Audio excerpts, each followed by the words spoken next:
Welcome to Into the Light, a podcast by Mending Minds Village where we stand united in advocating for juvenile mental health and suicide prevention. I'm your host, Caden, and we're going to embark on a journey of awareness, understanding, and resilience. At Mending Minds Village, we believe in the transformative power of conversation. We believe in shedding light on the challenges that our youth are facing and fostering a community of support for our children. Into the Light is not just a podcast. It's a beacon of hope. It's a safe place where we confront the shadows that are surrounding juvenile mental health and suicidal stigmas. Join us as we engage in honest, heartfelt conversations, share the stories of triumph, and amplify the voices of those who are inspiring change. Together, we strive to break the silence. We are erasing stigmas and igniting a movement for suicide prevention. This podcast isn't just about shedding light on our struggles. It's about guiding our youth into a future where their mental health is prioritized and where they can find strength, understanding, and unwavering support. So grab your headphones and join us on Into the Light, because at Mending Minds Village, we believe that with every conversation, every single story shared, and every heart touched, that we will bring a little more light into the world of juvenile mental health. Experiences. It's part of the reason why we stayed living nomadic, because, 1 month in South Africa, then we're going to go spend 3 or 4 months in Thailand. Then we're going to go spend, 3 months in Greece. And some of that's in preparation for bringing a group of teens and hosting a retreat there. And then right afterwards, it's about just sort of unpacking. It's okay. It's all good. I thought I had that on mute. So Hey, but life happens, right? Life is it messy does. and it's delicious, and I love all of those moments. No, it's great. That's great. So living nomadically, I read a little bit on your bio about that, and that's part of what sparked us to want to reach out to you. Is you're not bound by societal means. You're living life how most people would really want to live life, right? I mean, I hope so.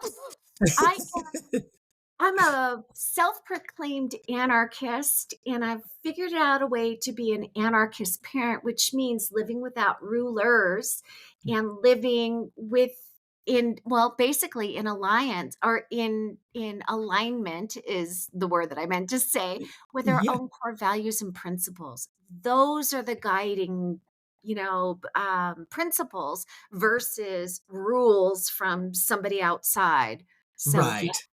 yeah, That's great. So, you grew up here in the United States, right?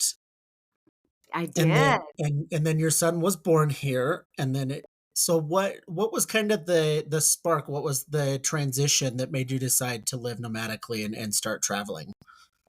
Well, we didn't intend to live nomadically. In fact, as somebody who owned a business in California, I worked in advertising and marketing and branding for 18 years. The last 8 of those years, I owned my own agency. And in 2008, the economy crashed in California, and I started seeing my clients leave left and right, left and right. And I knew that by the end of the year, I would be closing my agency. Also, being a single parent to an almost 10-year-old, 9-year-old child at the time, Yeah. I was working really hard, and, I worked a lot of hours, upwards to 80 hours a week. And one of the things my son would say to me all the time was, "Mom, you're always working and you never spend any time with me." And that just cut through my heart like a jagged, Drives rusty that old knife. dagger right in. Oh, man. Oh, just pushed it in. And so I remember just sitting in the office one night. It was late, well, later than it should have been a 9-year-old, but we were still in the Right. office. And I just looked at him and I said, "Miro," his name is Miro, obviously. I said, "What do you think if we just got rid of all this stuff and went and had an adventure?" I remember he was playing a video game, and he stopped and he's like, you serious?" I was like, "Yeah, totally serious." And then he followed it up with one question, and that question was, "Do I have to go to school?" So we set out for 1 year of travel, 1 year, which turned into 15. That's great. And yeah, we never looked back. I mean, we've been back. I'm sorry, my dog's barking.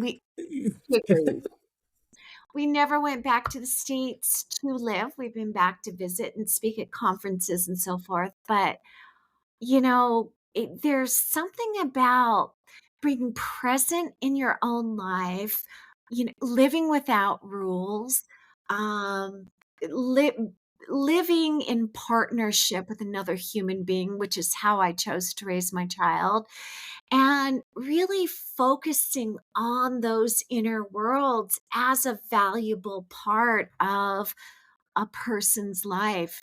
I'll tell you, Yeah. we noticed that all the outer world experiences that we were having were really a reflection of what was going on inside. And Yeah. that became one of those big aha moments. And so that kept us really focused on inner outer connection, communication, emotional intelligence, inner outer, and then, rinse and redo, right? Yeah. That's excellent. And I love that I love that you talk about that. The inside versus the outside is not always it's not always what you think it is. It's that step of, okay, is this real happening right now or is this interpretation? Oh my god, that is so true. Yeah, very much the case, and you get to see that when you're not living in a structured sort of conventional life. You get to Yeah. see how not only do your worldviews pepper the world around you, but you are accountable for the type of experience that you're having, not the world. That's fantastic. That I Yeah. love that. That's great. So, and now you say you've been in Mexico now for the last few years, Yeah. and you're still traveling, you're still, able to get around and talk, but are you using is Mexico more so your home base now? Now it's our home base. We just happened to be here when the world shut down, and it was a great place for us to, be during the pandemic. We decided that, I mean, at the time too, my son was 21, so he was moving into a different season in his life. We traveled, we worked together, but during the pandemic, we didn't bring teens to travel. Right. The world was shut down. So we sort of hunkered down and set some roots. You could probably hear my dogs running back and forth. One of the things that I missed about travel was having dogs, a garden now. So it feels nice to be in this season of my life. And Miro, who, is 21 at the time now, like I said, he's 25. He really found an amazing community here. We live in a university town here in Mexico. It is our base, but it's got a big friend group. Um, but we do travel still. We just got back from a month in Thailand running a trip of Wow. teens. So we have a base. Life looks a little different. We don't live together anymore either. Right. Those are that's natural and normal. Just natural, yeah. Absolutely. So let's talk about your teen groups a little bit, and what it is that you do with those groups. So I work with teens. I do a lot of coaching and a lot of mentoring. I also teach courses where I teach specific tools for mental health. And what I've learned is you can't teach a human being to be accountable if they don't have the tools. And a Yeah. lot of people are highly disempowered by culture, by actually just not knowing how to go deep, and they've a lot of people feel like they are a victim to their diagnoses or Right. their situation or, culture or, the Instagram culture, self-esteem. A lot of these issues are dictated through culture itself, and it always seemed crazy to me that people went to school and didn't learn tools like this. These are the sorts of things that will help you throughout life. I Yeah. teach things like shadow work. I teach how to facilitate trigger logs. I teach reprogramming of belief systems. I teach emotional intelligence. And am I teaching these things really? I'm actually introducing and facilitating tools so that each teen can own them themselves and they have the empowerment to go inward. But using conventional language, I teach, but what I really mean is I facilitate. Right. Yeah. So Yeah. it's more of an instruction. It's more of, I'm here if you need, but this is how to, this is how you start. Here you Well, go. I mean, I introduce the tool. I share ways that the tools are beneficial. I give specific challenges, and when I teach the courses, groups of teens sharing small bits of information about themselves allow other teens to exhale because somebody else is thinking or feeling or experiencing the same thing. And that means exponentially they're realizing that they're not nuts. That Right. talking about the inner world, normalizing conversations around the inner world, just that like small little thing alone, that creates change and transformation. Then you add the tools that you're facilitating and you're creating spaces, safe spaces for teens to connect and share, and then to process and change. And then by giving them challenges and coming back and sharing what they learned from the challenges also creates that culture of normalizing the inner world as a Right. whole. Right. And there's a lot of, there's a lot to say about putting people together. One of the biggest things we see with especially suicide prevention work Yeah. is that need to feel connected, that need for somebody else to understand. Yeah. I And mean, and it goes for all of the work. It's what you're saying is you see that in even in your work. absolutely. We know that connection is probably the greatest deterrent of suicide and also of, traveling down the path of drug abuse and any Yeah. addiction.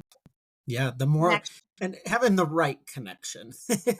We definitely need to obviously. specify that, but, Yes.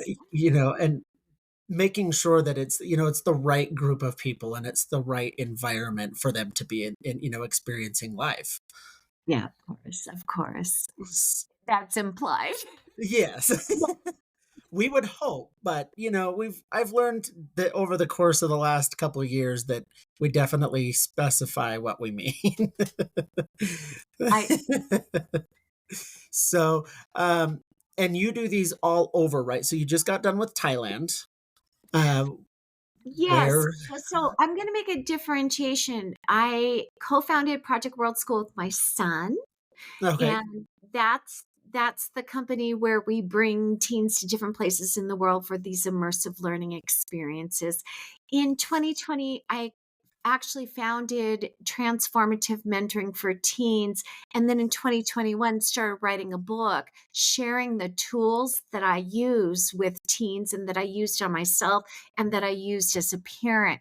So they're semi-separate. But there is a lot of crossover.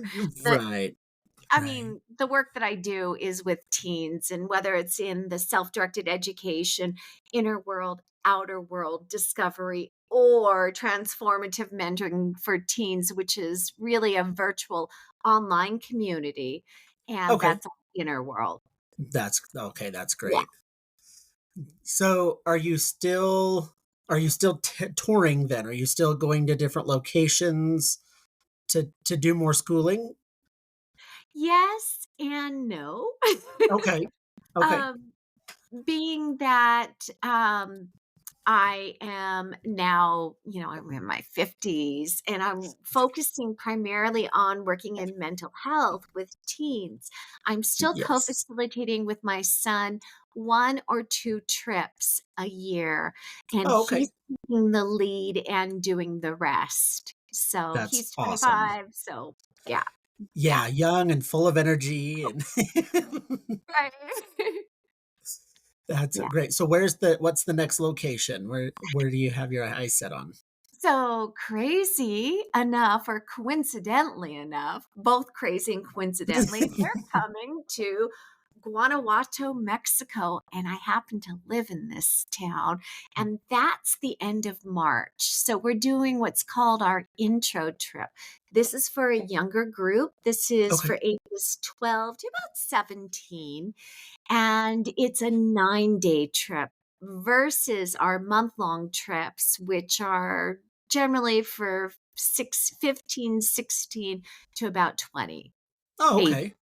A That little slight, it just veers a little bit younger. Sometimes teens also have never been away from home for that long or traveled to a right. foreign country. So the next trip, the intro trip, is a Mexico trip. And That's we've great. done them all over Mexico. It just so happens, coincidentally, it's in the town that I live in. Makes it a little bit easier. You know? But it's exciting. That's It's such a that's great great. town, and we're in the seat of the revolution. So there's so much history here and so much art and wonderful food. So it's really deep and cultural, but as well as creating community and Yeah, learning about the inner worlds. that's great. And is the environment there? I would imagine it would be very welcoming to that work. Have you run Totally. into any opposition there? No, no, why would I, we? No. I didn't. I was like, I can't imagine that there would be, but there's opposition everywhere. But I think here we have the most opposition to change. And I'll tell you, as somebody who, look, I've been out of my home country where you currently reside for the yeah, last 15 years, and I got to observe as an outsider the divisiveness of language and yeah, how destructive that became during the pandemic.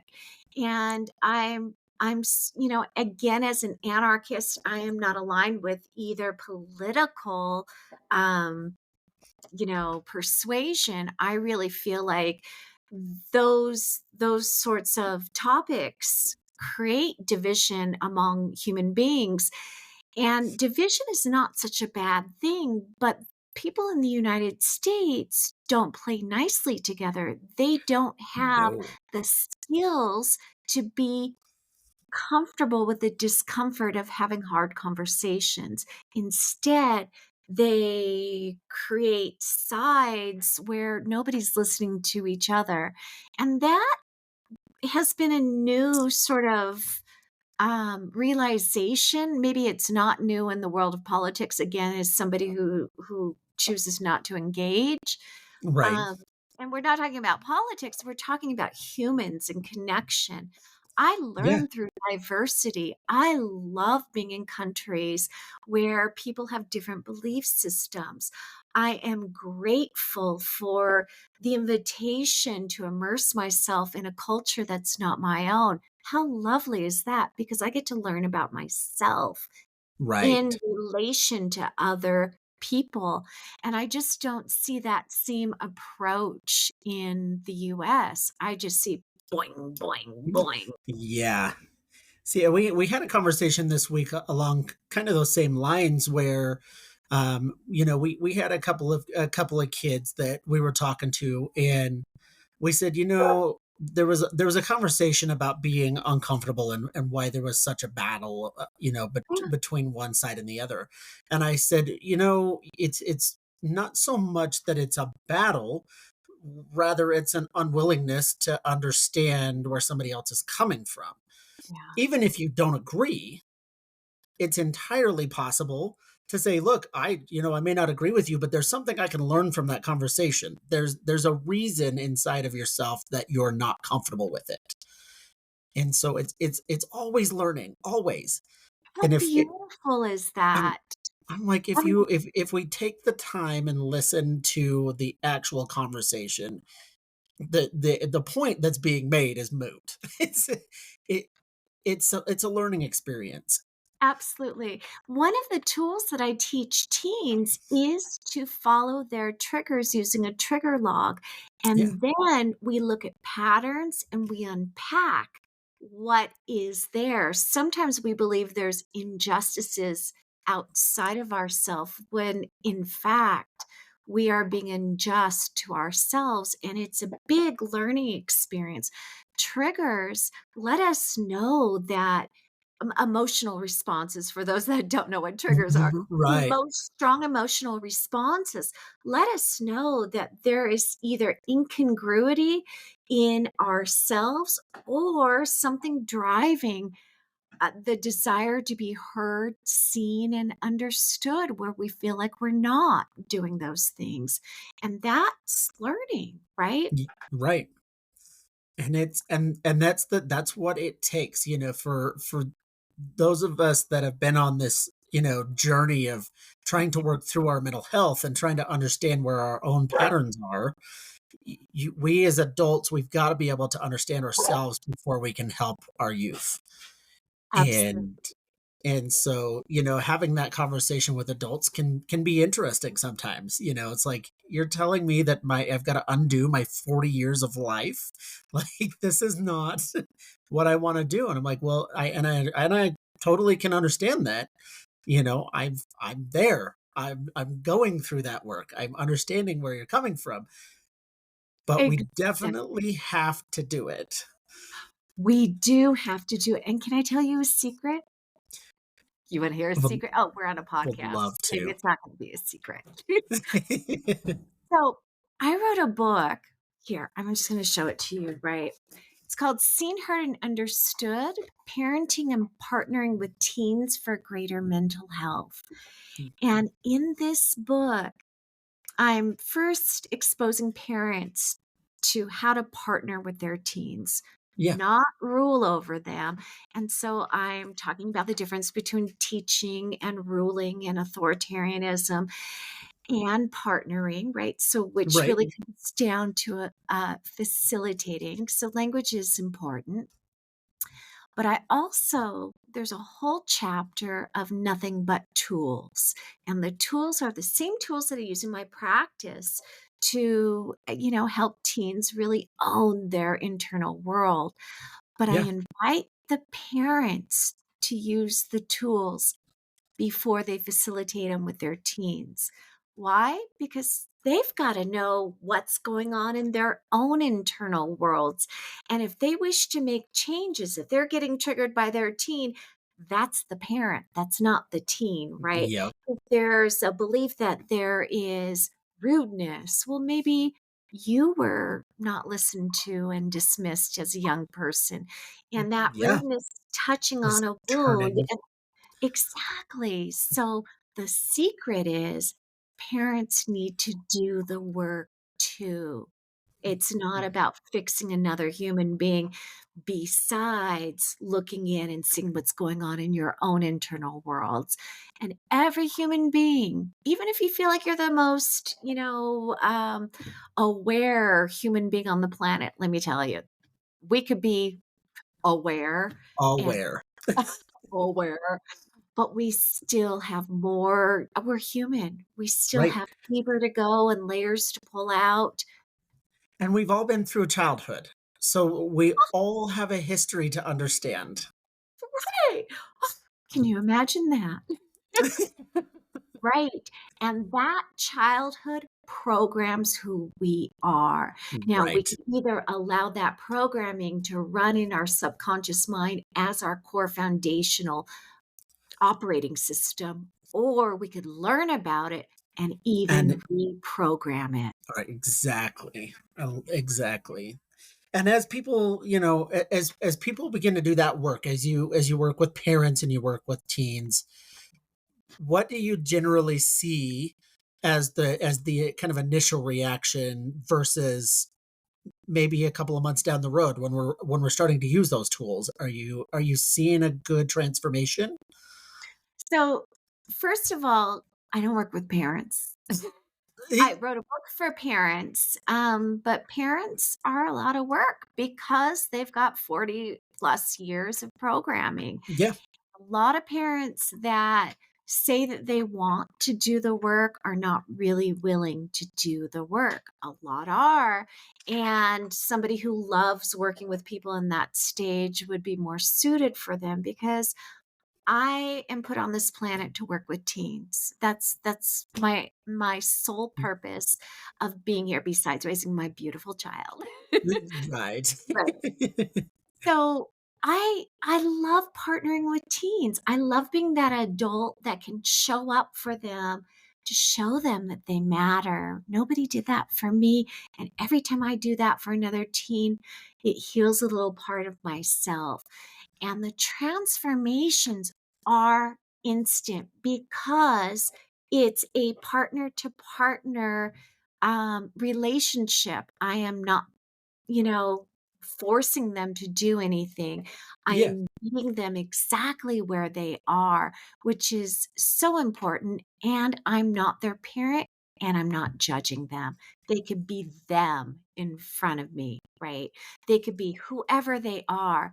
And I understand as somebody who went through trauma, who, I had to overcome a lot of the shame around having sex at an early age, doing drugs, lots of really self destructive choices that I made about my life because nobody was there for me. I'm not blaming anybody, but I'll tell you, we are not responsible for the abuse that we received in our childhood. right. We are not.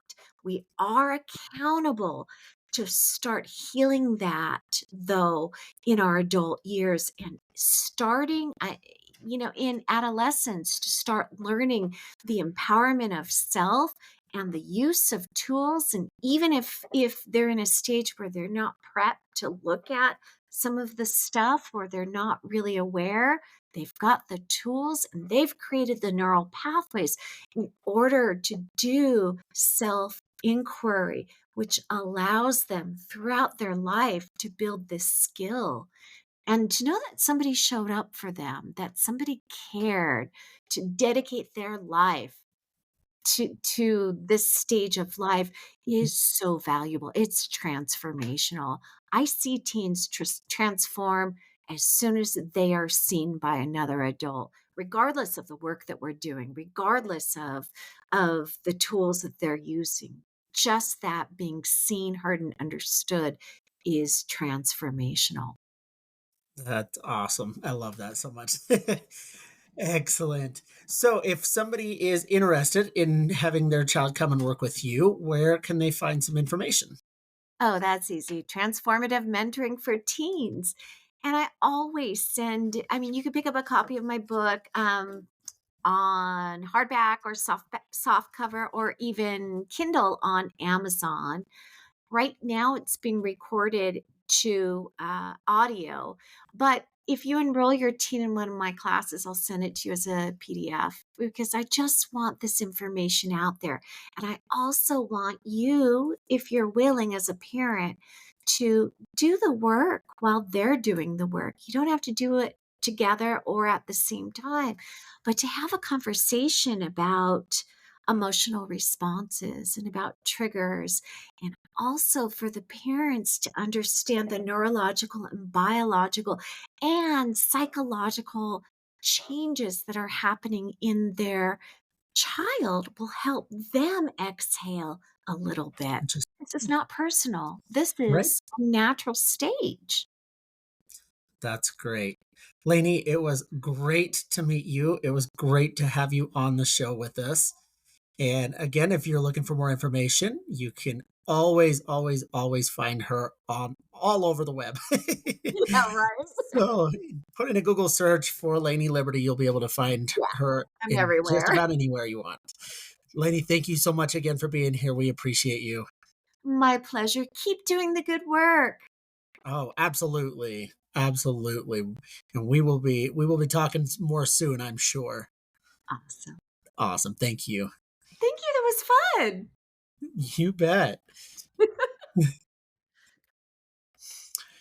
All right, everybody. Thank you for joining us here on Mending Minds Village podcast Into the Light. Yeah, Lanie, it was a great again having you on the show, and the information was fantastic. We definitely appreciate that. Um, give you guys a couple of updates that we've got going on right now before we wrap up the show. So we're talking again about the event that's coming up. We need to get more attention on it, which means we need your help. We have the Walk for Life Suicide Prevention Walk here in Morgan, June 14th, 2024, at the Morgan High School football field. We have some pretty big sponsors that have picked it up, guys. We have picked up Raising Cane's as a sponsor. Raising Cane's will be at the event. They would be bringing board games and tables and, of course, their amazing lemonade. Um, we have Wasatch Peaks Ranch, who has also joined on as a sponsor. We appreciate you guys for joining on and helping out with this major event. And because of how big it's gotten and because of where we're at with this event, we now have a press release out, which has made our state local news, and it's also made national agencies. And because of that, we are going to be holding a press conference. This press conference will be held March 12th at 10 a.m. right here in Morgan, Utah at the Morgan County building. So be looking for us on your local news. Be looking for the news report that comes out after the fact. And we will be sharing all of those links so that you guys can follow up. If you would like to be a sponsor for this event, get your business recognized, and help out a local suicide prevention program, please reach out to us on mendingmindsvillage.org/walk4life.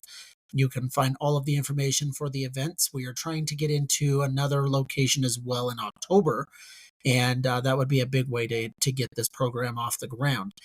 We've been talking at length about our suicide prevention peer support night. That night is coming up on us, you guys. We're so excited. So that event is going to those groups are going to start taking place this Wednesday. I know we said Thursdays. Please listen to the details on this event. Those nights are going to start being on Wednesday this week, and then we will change them back to Thursday after some little minor details have sorted out. We thought we had the location secured with the auditorium at the county building, and we just don't line up our schedules. They've got other meetings planned on some of the days. So we are going to have a more secured facility, and we're not facility, but a secure date and location that's going to be long term. That's going to take place in the next week. So be looking for that detail. But for right now, we're going to plan on Wednesday night at the fire department in Morgan, Utah.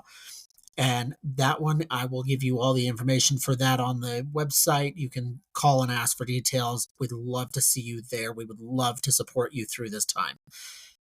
We are also working on some other events. So we've got the resource fair here in Morgan that's coming up on March 16th. We're also looking at being a part of some of the farmers markets that are going to start happening right about the end of March, beginning of April.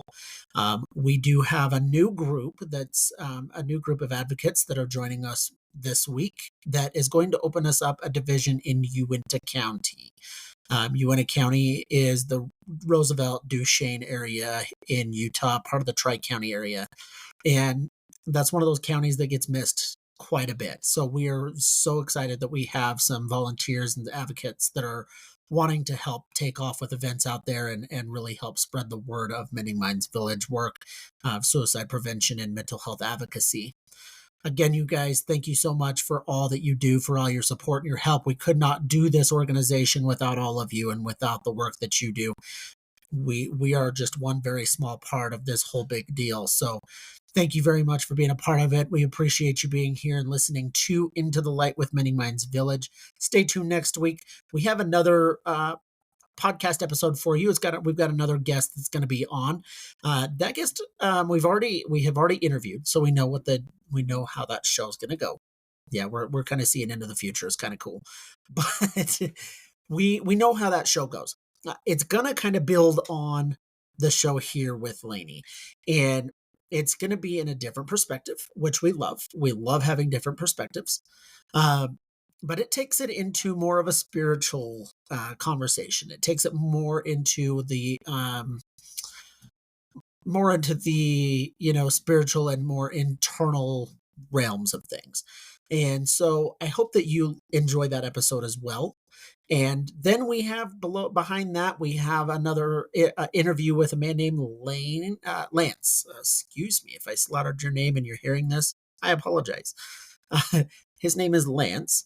And he was a therapist for a lot of years. So we're going to talk to him about his perspective into mental health in juveniles and kind of what he has experienced over the years. So we're looking forward to having him on the show. Again, that'll be here in just a couple weeks. Please stay tuned. Continue to share the show. Please continue to visit the website and ask your questions. We love hearing from you. If you don't know how to get a hold of us, guys, I will give you the 3 methods of contact that you can do. We are on all social media sites under Mending Minds Village. The only exception to that rule is Twitter, because it wouldn't let us put the whole name. So, of course, on Twitter, we're Mending Minds Vil. V-I-L. You can also reach us on the website at mendingmindsvillage.org, or you can call me.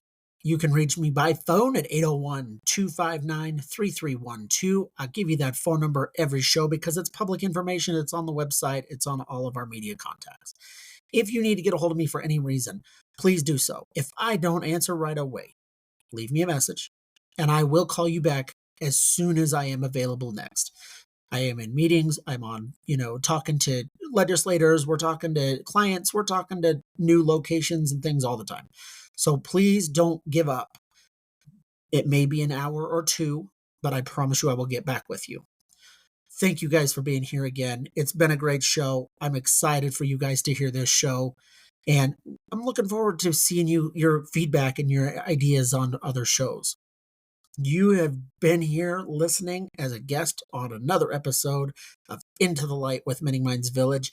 Have yourself a great weekend. We'll see you on the next show.